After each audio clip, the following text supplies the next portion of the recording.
Kəlbəcərdə kombilərin partlaması, işıqların sönməsi, cəmaatın donması kimi xəbərlər yayılırdı sosial şəbəkədə və araşdırmalardan sonra məlum olur ki, bəli, səhər saat 7-də işıq sönür və bərpa olunur. Eyni zamanda WhatsApp qrupla bütün əhali təlimatlandırılır. Sular ümumiyyətlə donmayıb və bir sakinin, hansı ki orada yaşamır, onun evində bəli, kombi partlayır və belə bir problem yaşanır və onun da qarşısı alınıb.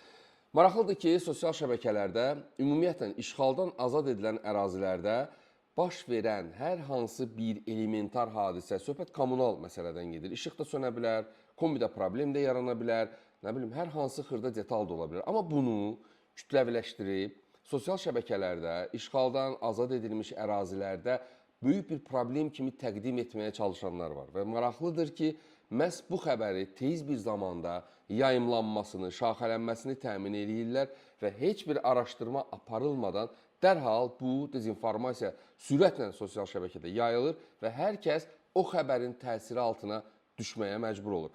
Amma bunu araşdırmaq lazımdır. Mən sizə sakinlərin çox yox, bir 3 nəfərinin, 4 nəfərinin, hətta bir 10 nəfərinin belə açıqlamasını göstərə bilərəm.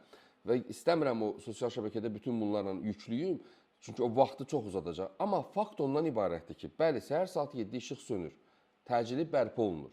Və WhatsApp qrupla insanlar təlimatlandırılır suların donmaması üçün. Amma nəzərə almaq lazımdır ki, Kəlbəcər çox ucqar nöqtədədir. Ucqar nöqtədə yerləşən, qışın deyir o oğlan çağında Kəlbəcərdə nə o su donması olmayıb kütləvi surətdə, nə kütləvi belə deyək də saatlarla cəmaat işıqsız qalmayıb və cəmaat donmur. Bugün işğaldan azad edilən ərazidə ən yüksək infrastrukturun qurulduğu, ən yaxşı şəraitin yaradıldığı bir zamanda niyə insanlar və hansı şəbəkədir ki, məhz bu ərazilərdə xırda problemi şişirtməyə çalışır, dezinformasiyanı yaymağa çalışır və bir çoxları da bu informasiyanın təsiri altında bax o şəbəkənin belə deyək də idarə etdiyi şəxslərə çevrilməyə belə məhkum olurlar. Ona görə ehtiyatlı olmaq lazımdır və diqqətli olmaq lazımdır.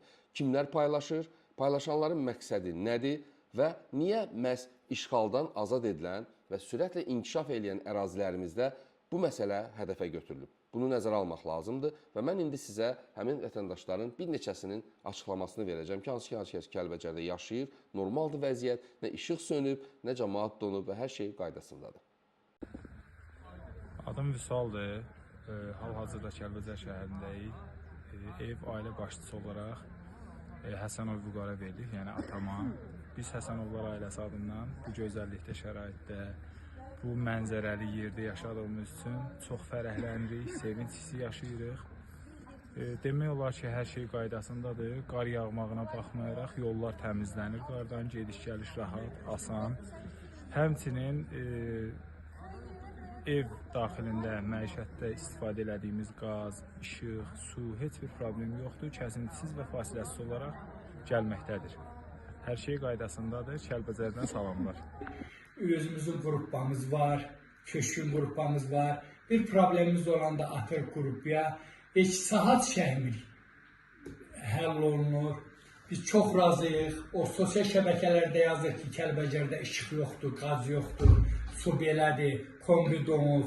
Hamısı yalandır. İstəməyən adamlar da onlar yazırlar. Burada yaşayan mənim indi sizə qazı da göstərəcəm, işığımızı da göstərəcəm, şəraitimizi də göstərəcəm ki, necə yaşayırıq. Bax, bu bizim qazımız, bu bizim kombimiz, gözəl, çox gözəl. Qazı yandıracağım, bu da bizim qazımız. Bax, bu da bizim işığımız, yandırıram, baxın.